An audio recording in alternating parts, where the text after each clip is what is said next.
ఇక్కడ రేవంత్ రెడ్డి తప్ప బట్టి విక్రమార్క ఆడ కనపడతలేదు ఉందా? ఆ విధంగా ఏమని ఏమన్నా జీవో పాస్ చేశాడా? బట్టి విక్రమార్క సరే బాలమాదిగోల సంగతి పక్కన పెట్టుర్రి, ఓ దళితుడు డిప్యూటీ సీఎం, మరి ఆయన ఫోటో అన్ని డిపార్ట్మెంట్లలో ఉండాలి కదా, మరి పెట్టారా? అప్పుడు ఏరేమే మరి పెట్టలే కదా. ఆంధ్రప్రదేశ్లో చంద్రబాబు నాయుడు గారు డిప్యూటీ సీఎం ఫోటో ముఖ్యమంత్రి ఫోటోతో పాటు ఉండాలని నిర్ణయం చేయటం ఇది గొప్పతనం అవునా కాదా? మీరే చెప్పండి. కాబట్టి నేనేమంటానంటే పరిపాలన చేసే వాళ్ళలో కూడా పరిపక్వత ఉండాలి. పరిపక్వత లేకపోతే వ్యవస్థ నాశనం అయిపోతుంది.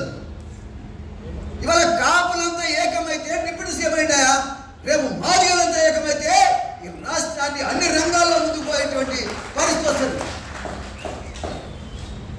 అరే 3 కోట్లు ఉంటే 1 కోటి మంది మనమేమో నాయన, మీరు అర్థం చేసుకోవాలి. మనమే ఉన్నాం, మనమే ఎక్కడ ఓట్లేస్తే ఆ గవర్నమెంట్ వస్తుంది, ఎక్కడ వద్దనుకుంటే ఆ గవర్నమెంట్ పడిపోతుంది. ఆ స్థాయిలో 80 లక్షల మంది మాదిగలు ఉన్నాం. ఈ ఓట్లు ఎటేస్తే గెలుస్తున్న విషయాన్ని ఇవాళ మనం చాటి చెప్పవలసిన అవసరం ఉంది. అది మనం జాతికి తెలవాల్సిన అవసరం ఉంది. అరే మనం ఓటేస్తే ఎటుపోతే ఎటేస్తే గెలుస్తున్నాడనే ఆలోచన కనుక మనం జనవరగలిగితే రాజ్యాధికారం మన చేతికి వస్తుంది. ఎవడైనా పరిపాలన చేసేవాడు కూడా మన ఇంటికి వస్తాడు. అడుక్కునేది ఏంది? ఒక్క సీటు 80 లక్షల మంది ఉంటే సీటు ఇవ్వకపోతే అంటే ఏ స్థాయిలో మనం ఉన్నట్టు, మాదిగల్ని ఏ విధంగా గౌరవిస్తున్నట్టు? ఇది ఇష్టపోతే 11 మంది జనరల్ సీట్లు ఉంటే 94 బీసీ కులాలు ఉన్నాయి. పాపం గౌడ్స్ ఉన్నారు, గొల్ల కుర్మలు ఉన్నారు, పద్మశాలి ఉన్నారు, మున్నూరు కాపులు ఉన్నారు, ముదిరాజులు ఉన్నారు, పెద్ద పెద్ద కులాలు ఉన్నాయి, జనాభా ఎక్కువ ఉన్నటువంటి కులాలు ఉన్నాయి. అదేవిధంగా 94 కులాలు ఉన్నాయి.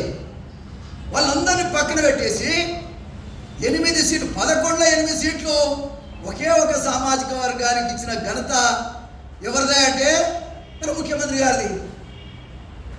నాకు వ్యక్తిగతంగా వారి మీద వ్యతిరేకత లేదు. వ్యవస్థాపరంగా తప్పుడు సిద్ధాంతాలు, తప్పుడు ఆలోచనతో పోతున్నావు కాబట్టి ఇవాళ 14-15 గెలవాల్సినటువంటి కాంగ్రెస్ పార్టీ ఎన్ని గెలిచింది ఇవాళ?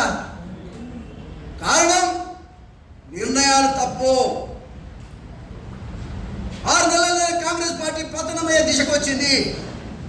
కారణం తప్పుడు నిర్ణయాలు. కాబట్టి నేనేమంటున్నానంటే ఇది ఎంతవరకు సమంజసం? ఈ యొక్క పరిపాలనా విధానంలో తప్పులున్నాయి కాబట్టి 8కి దిగజారింది. రాబోయే కాలంలో కాంగ్రెస్ పార్టీ ఏమి చేయదు, దీనివల్ల ఏమి కాదు అనేటువంటి నినాదం జనంలో వచ్చింది. 6 నెలల్లో వచ్చింది. పరిపాలన చేయరాక, అసమర్థత ప్రభుత్వం ఉండటం వల్ల, నాయకుడు అసమర్థుడు కావటం వల్ల ఇది జరుగుతూ ఉంది. దీన్ని సరిచేద్దామని అనుకుంటే మాలాంటి వాళ్ళందరినీ పక్కన పెట్టేటువంటి పరిస్థితి. నాకెవడిచ్చేదేమంతా?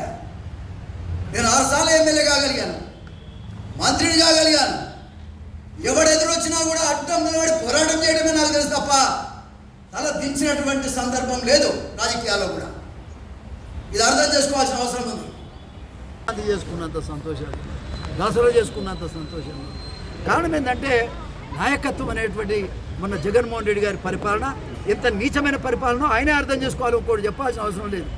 ఆయన చెప్పు తీసుకొని ఆయనే కొట్టుకోవాలి. రిజల్ట్ ఎవడన్నా ఒక 10 మంది తక్కువతో ఓడిపోతారు, కానీ అక్కడ మొత్తం ఊడ్చుకుపోయింది పార్టీని.